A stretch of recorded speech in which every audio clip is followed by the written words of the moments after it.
Think of it as card counting. Legally, you're allowed to do card counting with investing. It's a game of odds. They're increasing their exposure, their risk at the point where you have the greatest chance of going down. So Yeah. now you're in the fear mode. Yeah. You sell. Well, what happened? You reduce your exposure, your risk, at the point where you have the greatest chance of gain. The more you view your investments as an extension of who you are, instead of just looking at it as a jumble of investments, the less you're going to get upset during, those market extremes. Welcome to the show. Welcome to the show.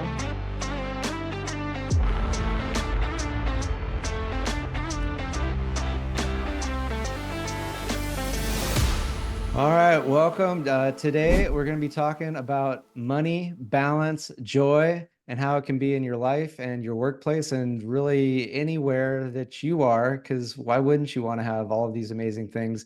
And to help me talk about that, I've got Michael here, who's helped well over 10,000 individuals and financial advisors have more fulfilling lives filled with that money, balance, and joy. He's done this both inside and outside of the financial services industry. On the inside, Mike has had senior sales manager roles. On the outside, he's an author, coach, consultant, and full-time critic of most of the wealth management industry. Mike's book is titled Money, Balance, Joy, Improving Your Life Story. You can get it on Amazon. We'll make sure to have links, but you can also find more information about it at moneybalancejoy.com. So this book, it's a launch pad to basically, he wants to help millions of people improve their life stories.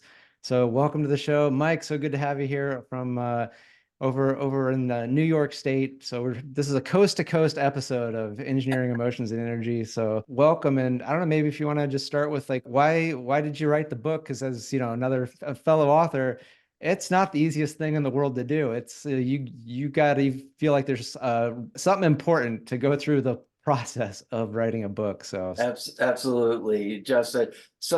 So glad you reached out, or your assistant, I'm sorry, reached out to me to be on the podcast, read your book, Engineered to Love, and could see why you would be attracted to my book and talking with me, because there's a lot of similar views but different approach. So with the book, I kind of felt that it took 30 years or so of work to get to the point where I could put it in all that I knew, all that I've seen and helped people with, and they've helped me with, that now I could put it in a concise, useful guide so people could be on a journey rather than just throw a lot of information out to them. And to me, a self-help book that all it does is have people feel good that they read it, but really doesn't affect change, is just entertainment. So it took a lot of years and practice, if you will, with the messaging to be able to come up with the book. And yes, it's very difficult, and I have typically been very good with ideas and writing. And I remember the first draft I put together, gave it to some friends who in the industry, in the financial services industry, and lost them. And like, and so then I redid the whole book, rewrote the whole book, and still had some people who came back to me, more stories, more this, less that. You're still losing me in this particular area. So somebody, I can't remember, said, if you want me to give a 5-minute speech, it'll take me a week to prepare. Do you want me to give a 45-minute speech? I could start right now, something to that. Yeah. I've done Toastmasters, which you mentioned in the book. It's like Toastmasters can be part of that joyful life, or if that's what you want to do. And yeah, but yeah, the 5 minutes is way more challenging than if you have an hour. Or yeah, exactly. And so the book is like that. When you think about it, it's having that, giving that 5-minute speech versus giving that yeah, because 45 it is to the point, easy to read, And it's, some big concepts that I think a lot of people might not, have figured out. Like, I think most people think like, well, the point of life is money, and money's complicated, hard, challenging, and it's yeah, it's got to be so hard. And you kind of blow that out of the water, that it's like, no, the point of life is not money, and there's actually a whole lot more, and money's kind of a tool, or it's one aspect, and that this whole industry doesn't have to be as complicated maybe as it is. Like, that it can be a lot simpler, and it's a whole lot easier if you have somebody to work with and you don't just do it on your own. Yeah, it the funny thing is, I was very fortunate where I grew up, and my father was a businessman, lived in a relatively wealthy community, belonged to a beach club. So a lot of times sitting around with the older members of the club, and there's certain things I would see and hear from them. First, they were all relaxed. They were all Mhm. happy. There wasn't that person who was, Yeah. And so chain by smoking. members of this club, I'm guessing this is like kind of an exclusive high-end people of high net worth of means. Is Yeah, that yeah, yeah, okay? beach club. Yeah, so they, Okay. yeah, Because one of our there might be some members, listeners that are like, they, because like until I moved to the San Francisco area and started like having some friends that, had done well in tech and stuff, like I didn't know there was such a thing as like private clubs type of a thing. Like, I'm like, I grew up in like suburbs and there's no such thing. It was just like, oh yeah, the pool or whatever. So I'm like, so I'm with you. I just want to make sure our listeners are with yeah, me that like this is yeah, one of our members was a soap opera star. yeah. Uh, but the thing I would see and hear from my parents is that, that total wealth approach, that holistic approach of, yes, having the monetary wealth, but also the time wealth and the social wealth, and that it helps you. It's the same reason why some companies insist that people take 2-week vacations once a year to kind of decompress, get out, and kind of sharpen the axe blade. But it was the same thing, that no, it's if all you do is focus on money, you're actually going to make less money. That Mm-hmm. you need to have time to yourself with friends, have that social wealth, because each feeds the other. And certainly, like with the beach club we belong to, if you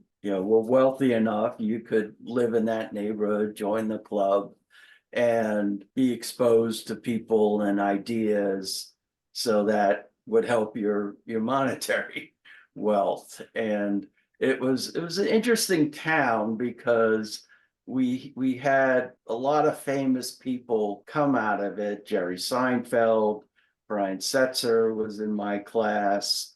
Oh wow. We had infamous people, mafia people that were in the newspapers. I told you this, the soap opera star, TV weather, big TV weatherman, all these different people. So the and Alec Baldwin and all these other people came out of, many people. Speaking of authors, uh, the author Born on the 4th of July. So it was interesting kind of town, where you had that feeling, well, if these people could do it, why can't I do it? Yeah. Versus, oh, I can never be success.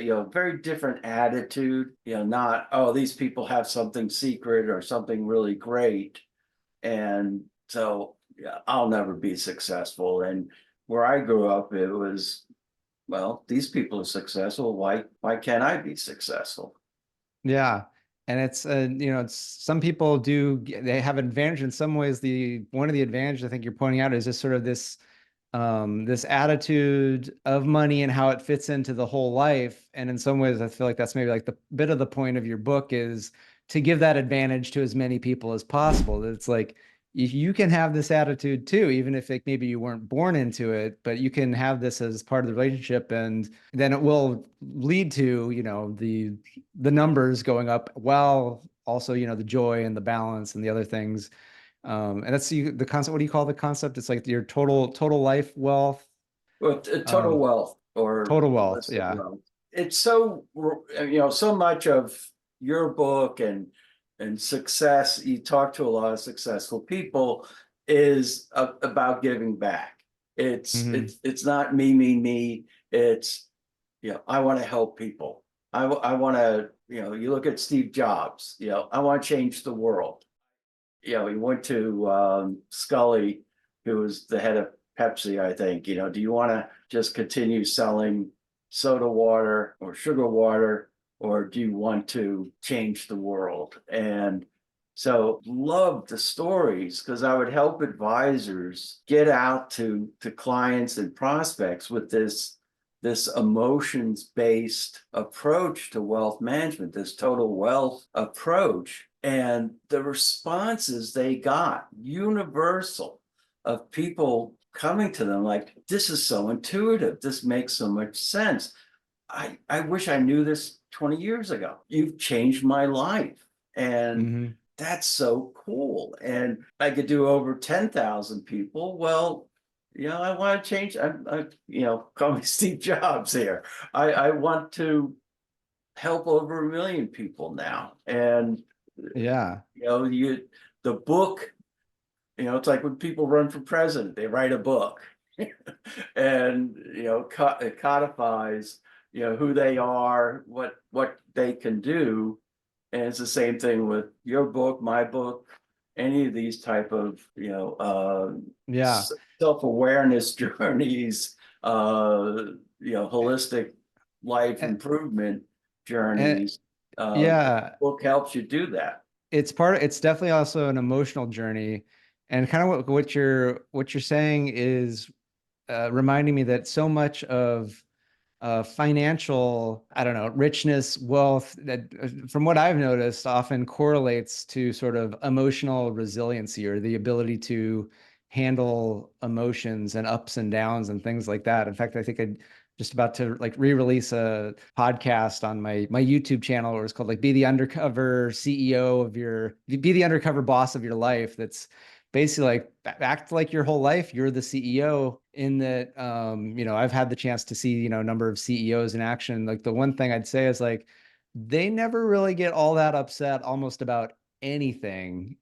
They're just kind of like take stuff in and consider and then decide and then move forward. And there's whereas I think back to when I was younger, it's like the smallest thing and I would freak the fuck out and be like, oh my gosh. And now it's where I'm just like, well, okay, let me breathe into that. Let me take some time. Like, how does it's still making decisions, but it's just like this wealth of being able to deal with emotions and just life has correlated with the financial numbers. And I'm curious if you found that or see that, and that's one of the things that somebody can help you with is it's the emotions. That's really the thing. That's the real currency in a lot of ways. Yeah, I mean, there's three key emotions with investing that even many financial professionals fall for, or two that they fall for, and one that they don't subscribe to or work with it. And I remember when I was starting to talk about this to some financial advisors, they're like thinking, oh, this is only individuals that do this. Surely I don't do that. And surely, all these brilliant people. So you look at the Great Recession, where the mortgage crisis happened. And if all these people didn't fall for the greed emotion and AIG with insuring these bonds that never should have been insured, they looked at it as, wow, this is just free money for us. We'll never have to pay out. These big investment banking firms, part of, in my book, I call it the financial industrial complex, and doing, oh, we're greedy. And look what happened. Bear Stearns went out of business. AIG had to be bailed out. Solomon Brothers went out of business. And banks that had to be bought by other banks. Jamie Dimon was contacted when all this was hitting the fan and, oh, you have to buy this big mortgage company. He didn't want to do it. And he's like, no, why? I was smart. I kept a cool head. I didn't get greedy, and Yeah. we did really well. So guess what happens? He's Yeah. forced into it, just Yeah. like all these, Had to be the adult, I guess. yeah, and all these banks had to take money even though they didn't need it, because then, all the banks got the money. And what was the reward? Well, then Jamie Dimon and Chase had to pay all billions of dollars for the sins of the greed of the company they acquired. Yeah. And it was like, So, it Mike, anyway, but that's, so you have the greed, you have the fear. So what happens? The markets go down. For some people, it's only 10% down, other people 20, 30, 40%. All of a sudden it's sell, sell, sell. And it might go down more. It might go down to zero. And you get this focus on possibility instead of probability. And yeah. anything's possible, but it's not probable. And so people get out. And then what happens? They sit on the money, sit in Yeah. cash. Well, they locked in the loss. Yeah, they locked in the loss. They're now sitting on the cash.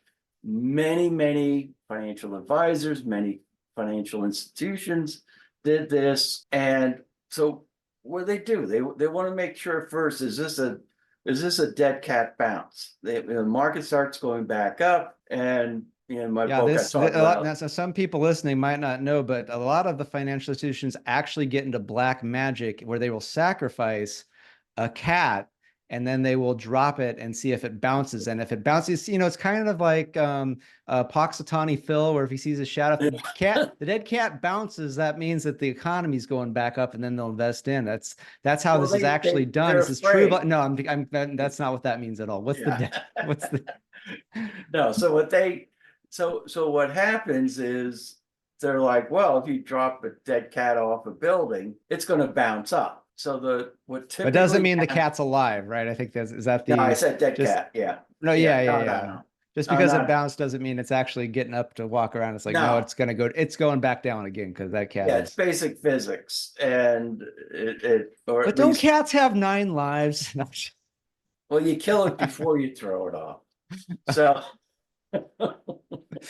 or you find a dead cat. Okay, so you don't kill it. You find a dead cat already. You go Please, to nobody go and kill a cat and try you go this, to a and vet, don't. hey, This we or are a not shelter. endorsing or condoning anything. Yeah, I like cats. yeah. Do They you should have be a dead alive, cat? but this is But just a anyway, metaphor that we're having fun with. Okay. so there's a delay. So people wait, including professionals. Well, it might go back down again, or it might really go down. Think in the Great Depression, stocks went down, they came up a little bit, and then really went down. But Yeah. so everyone is afraid of that, and so they sit on the sidelines. So say there's a 40% drop in the average Anything. stock, Yeah. Yeah. and the funny thing about that scenario with investing in stocks, it's the only consumer good that no one wants to buy at a steep discount. Well, except for me, I love when Yeah, something goes yeah, on sale, but the average especially person, stocks. Yeah, I know. it's, Yeah, well, what's wrong with it? It's down 40%.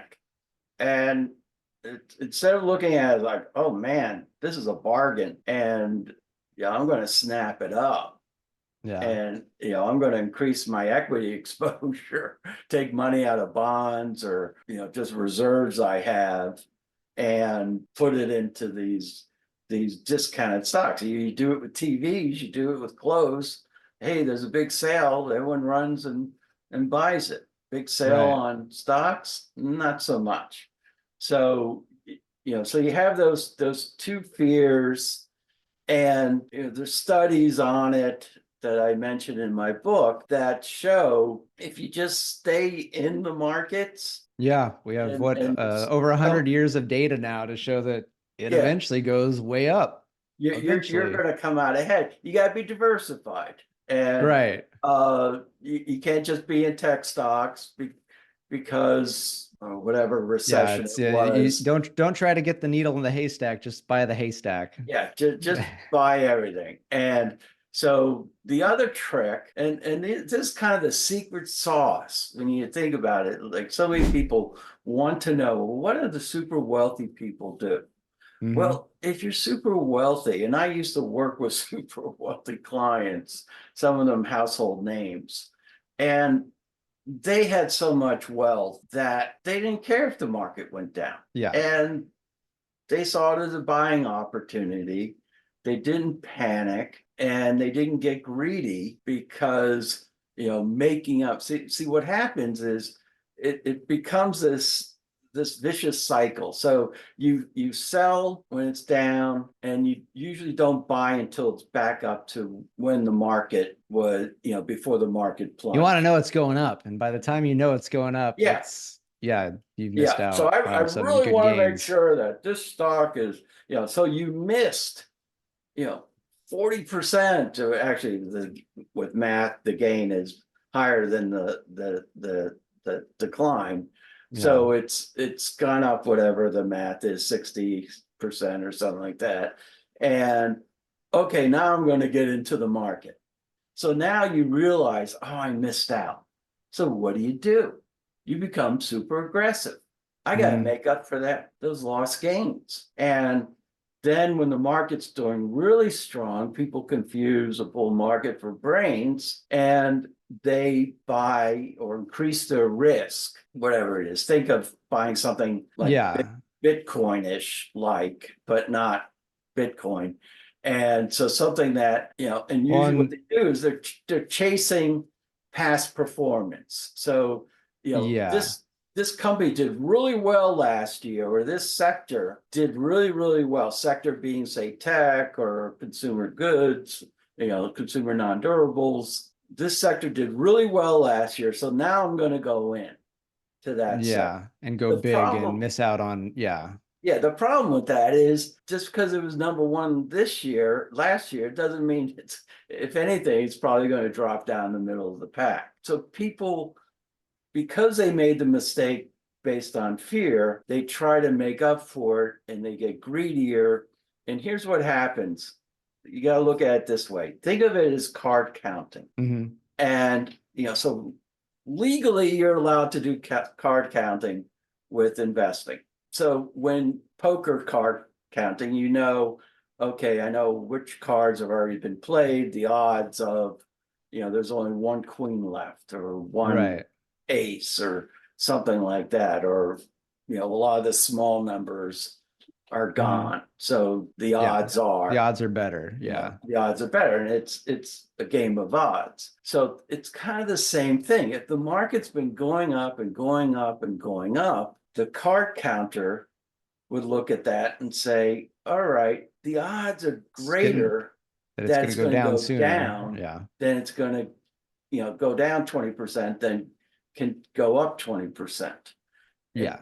not a certainty. So what do? They're increasing their exposure, their risk at the point where you have the greatest chance of going down. So Yeah. now you're in the fear mode, you sell. Yeah. Well, It's a vicious cycle to the bottom, really. yeah, Like, so you yeah. you sell. Well, what happened? You reduce your exposure, your risk at the point where you have the greatest chance of gain. Yeah. So if you look at it like card counting, it's a little less falling for that emotion.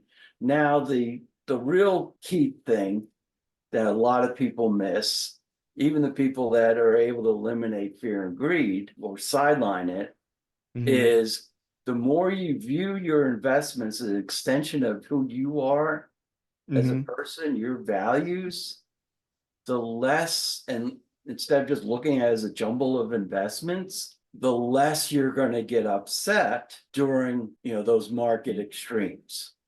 Yeah. And So this is would be investing into things that are in line with your values, right? your That value. So that are things that are contributing towards a world you want to live in, right? Yeah. So yeah, it's yeah. So the two main ones. One's the kind of sustainability, think mm, environment, think of how you handle your employees, how you handle yeah. the environment, all that stuff. And then the other is the faith-based. And I've kind of beat my head against the wall with the faith-based, a lot in the faith-based industry and a lot in the what they call ESG, environment, social, and governance, Hmm.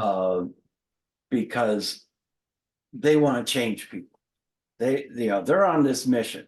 And I was like, no, you're trying to rechannel money, Yeah. for the good of the country, for the good of people's faith and souls. You have to appeal with each of, those two things.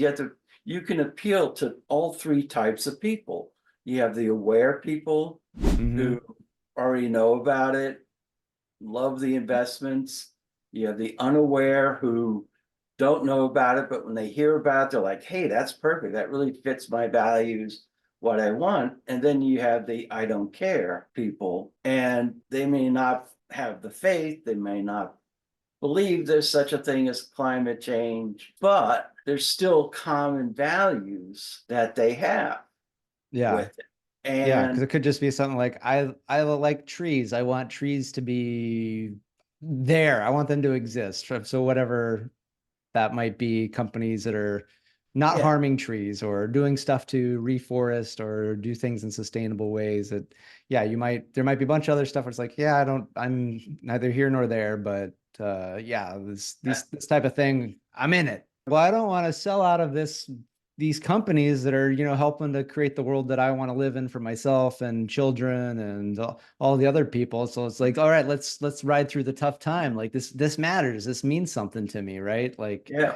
yeah, And if it's just about money and it's like, oh, I don't think that this is bringing me money, then it's like, yeah, it makes it easy to just cut and run. But when it's like, no, this matters. This is something that is part of who I am or what I believe in. And it's like, I'm going to stick through this and, ride out the rough patch and like see it yeah, through. Right. Well, a we can all be movie, different ways at different times, depending on what's going on. yeah, Like, just exactly. because, yeah, in theory, I'm aggressive, but then when shit goes down, it's like all of a sudden I might wait, now I want to get, and doesn't mean that I should get more conservative with my tactics. It just means I probably need to talk to somebody and get, just handle the emotional part of it, right? And just be like, well, it's okay, stay the course. Like, remember, here's what we talked about.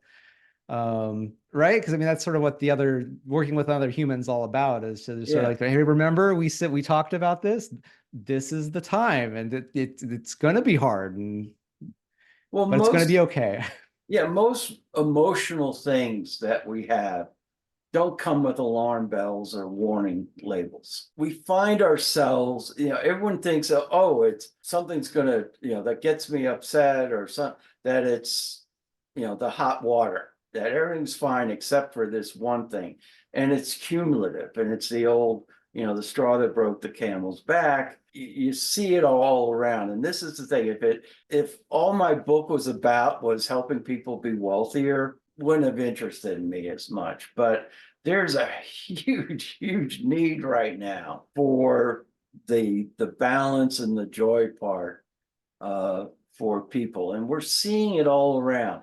And COVID didn't cause it, COVID just brought it out more. You hear the saying, crisis doesn't build character, It reveals it. it reveals character. So Yeah. if it if we're going to do like in a positive, well, guess what? Crisis doesn't reveal on, doesn't cause unhappiness, doesn't cause anxieties, it reveals them. Yeah. And And so, that's a good thing. It's actually a good thing because then you can do something about it. yeah, exactly. And one of the things I talk about in the book is that, a lot of people think, oh, well, you're really intelligent if you learn from your mistakes. Hmm. And but you're really brilliant if you learn from other people's mistakes. Yeah, And that's one of the things that makes humans amazing is we don't have to make all these mistakes ourselves. Yeah, we can learn through yeah, others.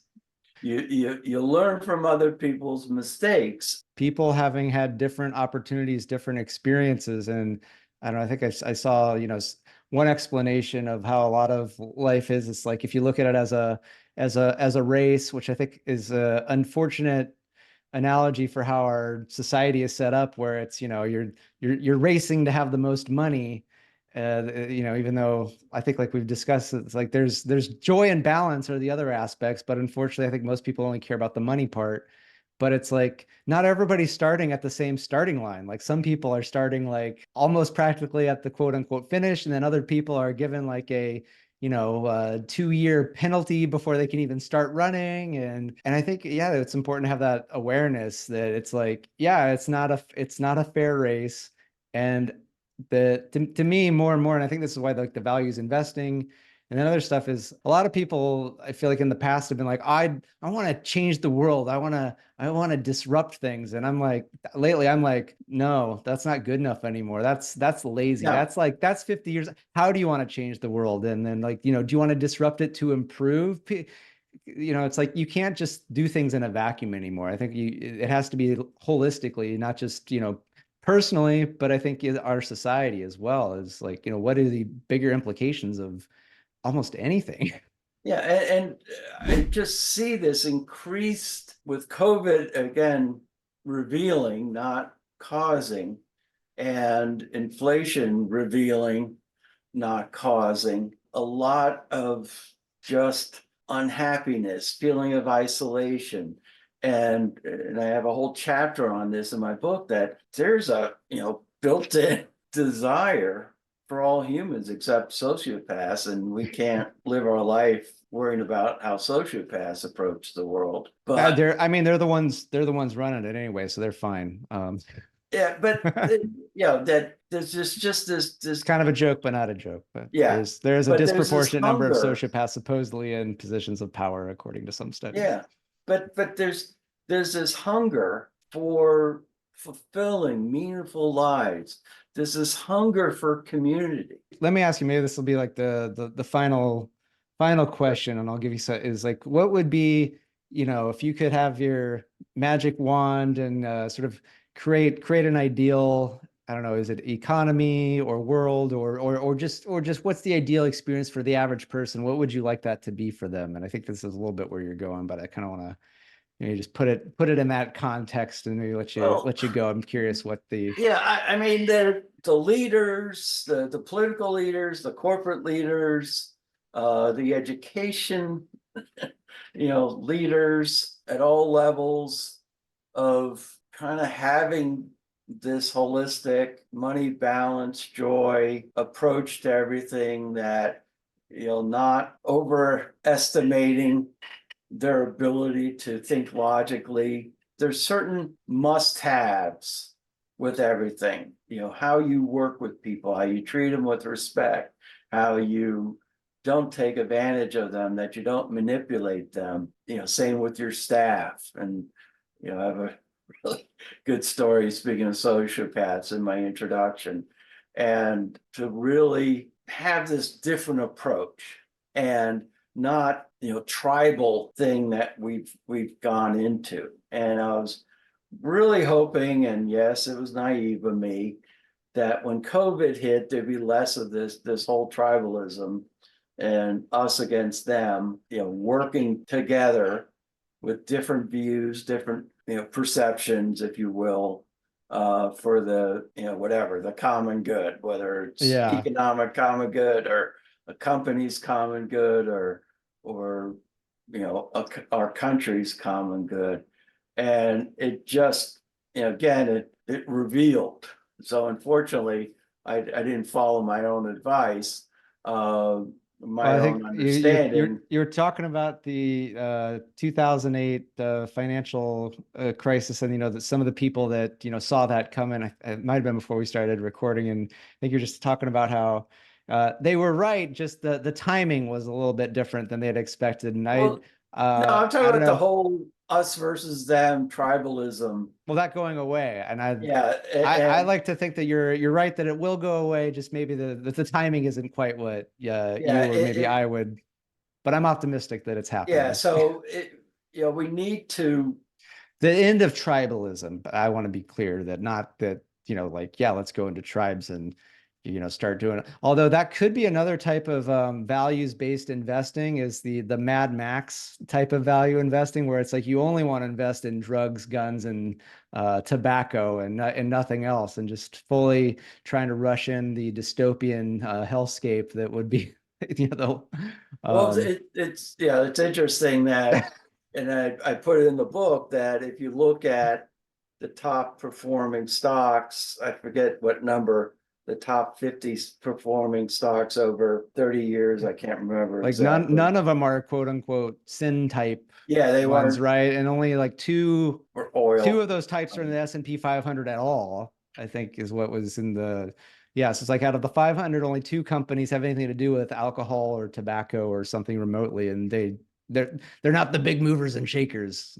But it's hysterical that you'll have these people that, for purposes of investing, are flat earthers, let's call them that. These people like, well, if you're excluding stocks, you're going to hurt performance. And then you show them the performance. There's a great MSCI, there's all Yeah. these indices with, MSCI is like, it's similar like S&P or Dow, or yeah. it's one of these types of things. And So yeah, they do like the socially conscious stocks, they have an index yeah. against the other, and it's apples to apples comparison, shows an advantage Yeah. So you over. can feel good and make money. You can have Yeah, it all. You can have your cake and eat it too. Like, yeah, it's not like, yeah, I don't know. Sometimes I like to turn up the contrast on stuff like this, where it's like if all you cared about was money. I've seen all the John Wick movies. That looks like it's, pretty good lifestyle and a lot of money and plush, and like, so just go into the hitman business. And most yeah, people go like, what? No, I would never. And it's like, well, okay. And so there's a limit to how you would make your money. And yeah. it's I like, mean, well, if you so want to be, why? yeah, Yeah. if you want to be soulless, and who do people gravitate to? You usually People with gravitate to soul. that Yeah. person who cares about other people, who has a balanced life, who has different interests. Yeah. Um, but I also have lots of quotes from philosophers, the Dalai Lama, Hmm. poets, and uh, other people who kind of had that grasp. And it's really interesting. What we want is the person, whoever we're having helping us with, whatever that might be, whether it's a financial advisor, whether it's a therapist, whatever. We want the person who just does it and makes it look easy. Hmm. And a top rock star, Yeah. top guitars, Hmm. pick any of them. Eddie Van No, Halen. There, yeah, picked Eddie one. Van Halen. Eddie Van Halen isn't like, oh, I'm the greatest. And look what I was able to do. Look what I'm able to do. He just did it. Yeah, he's just doing. He is aware he's pretty good, but yeah, Yeah, yeah, and they leave it up to other people to they're so confident in their ability, in this case, to entertain, yeah. their ability to help somebody, and they just do it. That's the type person that you want. And the same thing with a boss or something, rather than look at me, I'm so great, I'm really brilliant, and just do it. And it's They're doing like, their thing. They're giving their gift. They're serving the world with what they do.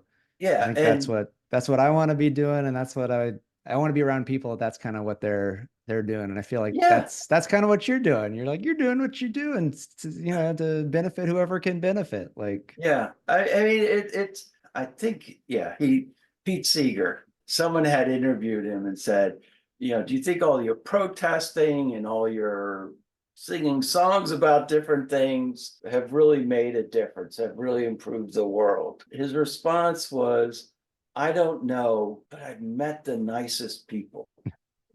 And, he just had such a more enjoyable life. Saw something recently, study was done, people right before they died were asked what regrets. And the cliche is, of course, it's not working. It's not them saying, I wish I worked more or anything like that, but yeah, it's things like, I wish I communicated better showed my love more with my family and my Yeah. appreciation of Experience others. this in the world, or try Yeah.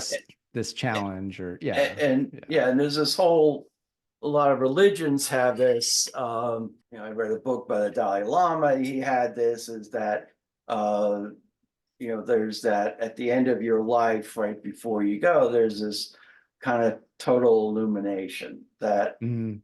there's a famous story of a person in New York City, a young lady who stepped on a manhole cover that was electrified, Mhm. and she was electrocuted. And Oh. the first thing the thing she says, "Oh, I see now. I understand," something like that. Uh-huh.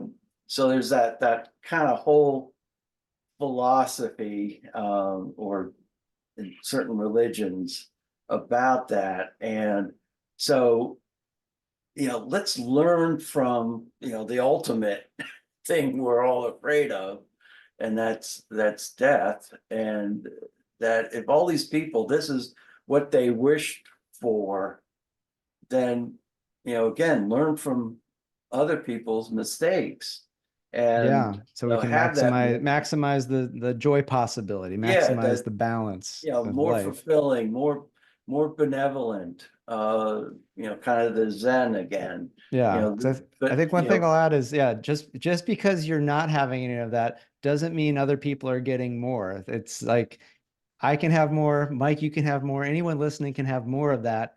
And it just means there's more of it. It's not like, if I'm having a good life, it takes away from your good life. It doesn't have to mean that. There's some people that do believe that. But I don't think it's true. I think that we can well, all be living the joyful, balanced, yeah, financially wealthy life, and it doesn't have to, especially now more than ever, doesn't have to take away from anybody. yeah, it's kind of this, we've gone to this Hunger Games view of everything. And yeah, you can only get, some German word for it, German, Schadenfreude, yeah, that one. yeah, that basically, You get pleasure from other people's pain. That's what yeah, Schadenfreude. Yeah. and they have words for everything. But it's kind of this view people have, uh and this, well, I don't want to be taken advantage of. Well, you know what, to really have a great, wonderful life, there is some vulnerability. uh Hmm. there is, you have to put yourself out there.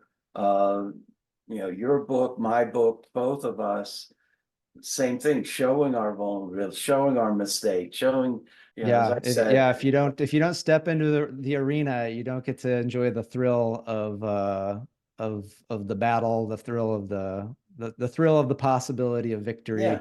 Even though lately, I'm like, I want to find more like non-violent euphemisms for things like that. It's something I continually work, but sometimes they're just like the best, or it's like, yeah, it doesn't have to be about fighting, but for this, that's all I got. But but um, there's that, oh, I can't be weak, I can't be, yeah, yeah. be worried about other people, and and because this happened to me once, well, get But over I'll it. bring it full circle to it's like when you're dead, you're not going to be worried about any of that stuff. So it's like you might as well skip and not worry about it now and get all of the joy, the pleasure that's possible because you didn't worry about it, instead of waiting till it's all over and you're not going to worry about it anyway, but you also don't get to experience the good stuff because it's the end. So Yeah, might as well end all the worry now and yeah, start the joy now.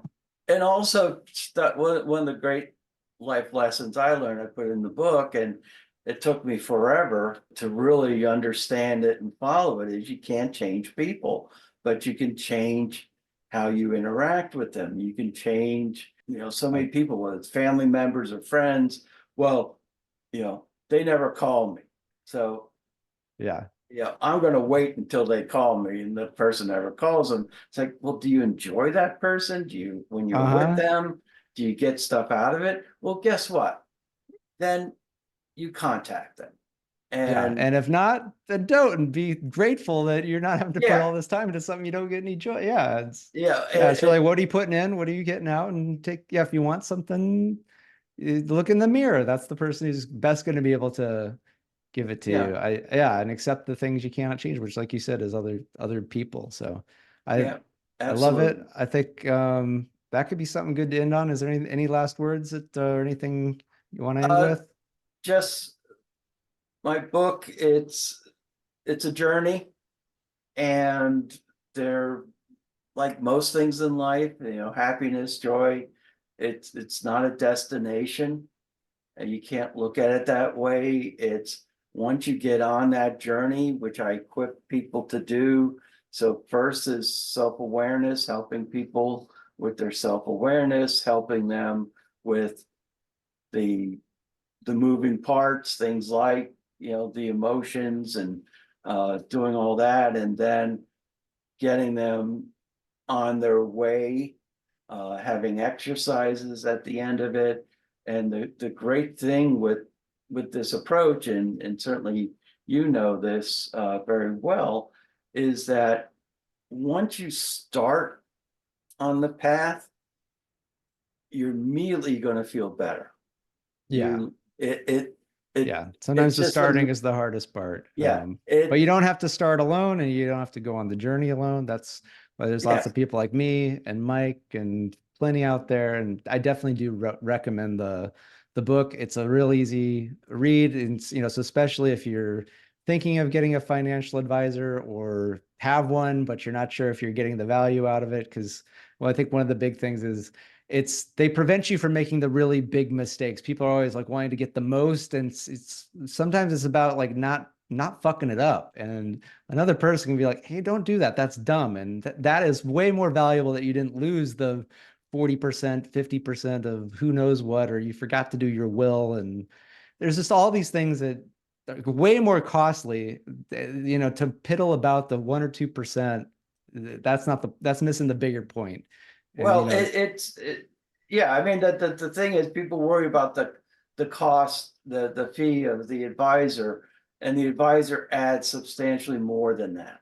3, 4 times yep. what you're paying, and uh, yeah. So, but also people who have great advisors are working with them, but they need more time.